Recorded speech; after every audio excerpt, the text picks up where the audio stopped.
Correction. Rule number 57. एक sentence memorise करेंगे. Mister Bhutto was hanged dot. Mister Bhutto was hanged. Mister Zulfikar Ali Khan Bhutto को फांसी दी गई थी. Was hanged. ये सेंटेंस अगर आपने मेमोराइज कर लिया तो ये रूल आपके लिए आसान होगा. क्या है sentence? Mister Bhutto was hanged dot. Rule देखिए. हैंग HANG हैंग का मतलब लटकाना होता है. HANG हैंग सेम स्पेलिंग का मतलब फांसी देना होता है, लेकिन इनकी फॉर्म्स डिफरेंट हैं.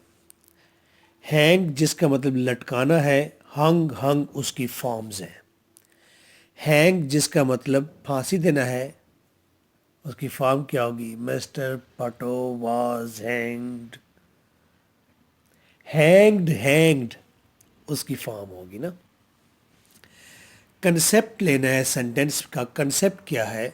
सेंटेंस का थीम क्या है? क्या कोई चीज़ लटकाई जा रही है या किसी को फांसी दी जा रही है? He was hung yesterday. कल उसे हंग किया गया, लटकाया गया, यानी कि ही है तो उसको फांसी दी गई है. तो आप सेंटेंस की फॉर्म ठीक करेंगे. Hang hanged hanged. He was hanged yesterday. ये पैसिव वॉइस सेंटेंस है. कैसे पता चला? बताया था आपको. Is, am, are, was, were. इन 5 हेल्पिंग वर्ब्स के बाद जब थर्ड फॉर्म आएगी तो वो पैसिव सेंटेंस होगा. मिस्टर ही को ही लटकाया गया, ही को ही फांसी दी गई. नेक्स्ट एग्जांपल देखें. The picture is hanged.